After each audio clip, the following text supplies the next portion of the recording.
नमस्कार दोस्तों, आप सभी का स्वागत है मेरे YouTube channel Ashok Chawla education app पर। दोस्तों, आज का जो हमारा विषय है, जो आज हम पढ़ेंगे वो है उपलब्धियों का मूल्यांकन एवं परीक्षण। इससे पहले दोस्तों हमने देखा कि मूल्यांकन क्या होता है और मूल्यांकन कितने प्रकारों से किया जाता है। उसके बाद व्यापक और सतत मूल्यांकन जो हमने देखा, जो कि आधुनिक पद्धति में उपयोग में लिया जाता है। वो सतत मूल्यांकन होता है, वो किस प्रकार किया जाता है, किन किन विधियों के माध्यम से किया जाता है, वो हमने डिटेल से देखा। अगर अभी तक आपने वो वीडियो नहीं देखा है तो मेरे वीडियो जाके विजिट करें। बाकी आज का जो टॉपिक है उपलब्धियों का परीक्षण। दोस्तों, जो उपलब्धियां होती है उनका परीक्षण किस प्रकार किया जाता है, यानी उनका मूल्यांकन किस प्रकार करते हैं, वो आज हम देखेंगे। उपलब्धियां आती है दोस्तों अचीवमेंट, यानी जो अचीवमेंट होते हैं उनका इवोल्यूशन किस प्रकार किया जाता है, वो आज हम देखेंगे। तो दोस्तों, इसमें मूल्यांकन होता है ना, पहले तो देखते हैं मूल्यांकन। जो उपलब्धियों का मूल्यांकन होता है दोस्तों, मूल्यांकन का शाब्दिक अर्थ है मूल्य को आंकना, यानी जो उपलब्धियां हुई है।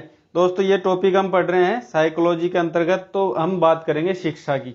तो शिक्षा के अंतर्गत जो बच्चा उपलब्धि प्राप्त करता है, उपलब्धि का मतलब है उसने जो पढ़ा है उस साल का जो ब्यौरा होता है, यानी उसका जो मूल्यांकन होता है वो किस प्रकार होता है, वो आज हम देखेंगे। तो जो जो उपलब्धियां जो होती है ना, पहले तो होता है कि जो उपलब्धि जो भी उसकी होती है उसका रिजल्ट होता है। वो रिजल्ट होता है पहले परसेंटेज बेस्ड होता था। क्या होता था पहले? तो परसेंटेज में जो रिजल्ट आता था ना, जैसे किसी की प्रतिशत बनी 50, ठीक है, किसी की बनी 80, किसी की 40। तो दोस्तों पहले तो क्या है, जो परसेंटेज बेस पे होता था ना रिजल्ट, यानी मूल्यांकन, मूल्यांकन जो होता था परसेंटेज बेस पे होता था। लेकिन जो आधुनिक है ना, वो होता है जो उपलब्धि, यानी उसका जो भी साल का या फिर 6 माह का जो भी उसका रिजल्ट होता है, वो आता है मूल्यांकन किसमें? आज ग्रेड पद्धति में। किसमें? ग्रेड पद्धति में जो आज का मूल्यांकन होता है उसमें क्या होता था, पहले तो होता था क्या, परसेंटेज बेस्ड पे, जिसमें क्या होती, हीन भावना होती थी बच्चों में। हीन भावना होती किसी की, जैसे मान लो अगर फर्स्ट डिवीजन होता था तो उसके लिए चाहिए थी 60%, किसी की 59 पॉइंट कुछ बन गई, ठीक है, तो ये किस में रह गया? सेकंड डिवीजन में, और ये फर्स्ट में। हालांकि दोनों में योग्यता समान है, ठीक है, लगभग समान योग्यता है, लेकिन बच्चों में हीन भावना हो जाती है कि मैं सेकंड डिवीजन रहा, किसकी? पॉइंट कितने? 0.4 की वजह से।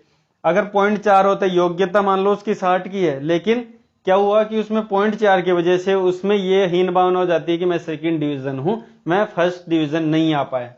तो ग्रेड पद्धति इस चीज को बाहर निकालती है, यानी जो मन में डर होता है ना बच्चे का, उसको डर को बाहर निकालती है। इसमें क्या है, ग्रेड पद्धति होती है जिसमें A+, A, B, C, D ऐसे कुछ करके ग्रेड पद्धति होती है, जिसके माध्यम से बच्चा, अगर जैसे इसमें होता है कि जैसे एक तो 35%, ठीक है, और इसमें 36 से मान लो आप 55, इसमें मान लो 55 से प्लस में 75, 75 से 89, और इसमें 90 से प्लस जो भी है।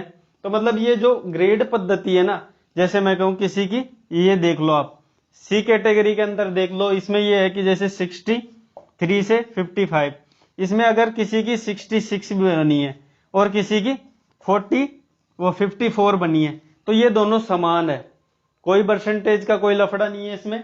इसमें क्या होगा, किसी 6 या 36 है या 54 है, तो इन दोनों में समान होगी क्या? ग्रेड क्या मिलेगा? सी। तो बच्चों में हीन भावना नहीं रहेगी, थोड़ी बहुत होती है ना परसेंटेज किसी की कम या ज्यादा, उसमें हीन भावना नहीं रहती है। तो ग्रेड पद्धति को अपनाया गया आधुनिक मूल्यांकन में, यानी जो आधुनिक मूल्यांकन होता है वो उसमें जो ग्रेड पद्धति है उसमें उसको महत्व दिया गया है। इसके कारण बच्चे में क्या है कि योग्यता बनी रहती है, रुचियां कम नहीं होती। कई बार क्या होता है, रुचि घटने का कारण भी ये बनता है कि बच्चे में आंतरिक भय, यानी उसमें जो भय होता है वो इसी वजह से होता है कि शायद मेरे 0.4 आ जाते तो आज मैं कितना होता, फर्स्ट, यानी फर्स्ट डिवीजन क्रॉस कर लेता। ये होता है दोस्तों उपलब्धियों का मूल्यांकन, जो परिवर्तन हुआ है परसेंटेज से ग्रेड में। आगे देखते हैं दोस्तों परीक्षण, यानी जो परीक्षण होता है वो भी दो प्रकारों से होता है।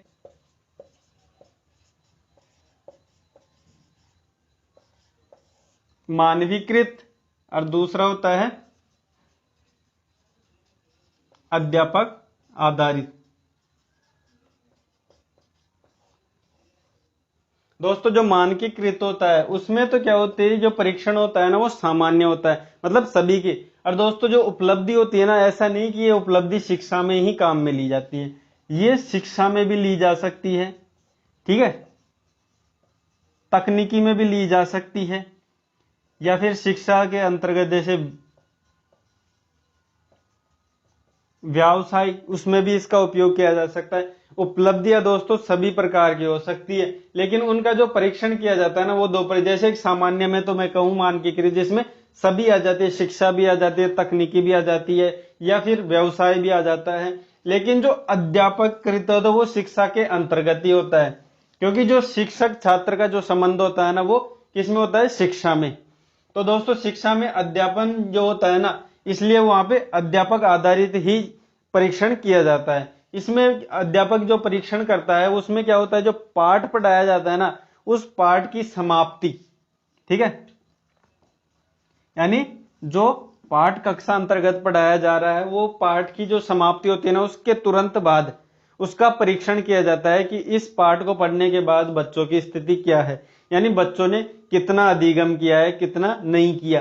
तो वो एक प्रकार का टेस्ट हो जाता है, टेस्ट बोलते हैं परीक्षण को। यानी जो परीक्षण होता है जिसे क्लास टेस्ट हम कह सकते हैं, वो क्लास टेस्ट होता है ना जब पाठ के पढ़ाने के बाद जब एक अध्यापक उसका परीक्षण करता है, यानी उसका टेस्ट लेता है, तब बच्चों की स्थिति पता चलती है। और जब स्थिति पता चल जाती है तो वो होता है मूल्यांकन, और जो स्थिति जांच रहे हैं वो होता है परीक्षण।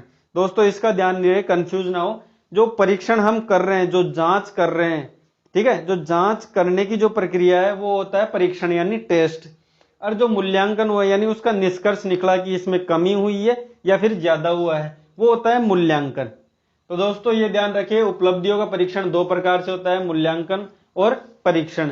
परीक्षण में होता है उसका टेस्ट, और टेस्ट से जो निर्णय निकलता है वो होता है मूल्यांकन। दोस्तों आज का वीडियो आपको कैसा लगा, अगर पसंद आया तो लाइक करें और ज्यादा से ज्यादा इसको शेयर करें। बाकी वीडियो देखने के लिए आपका बहुत बहुत धन्यवाद।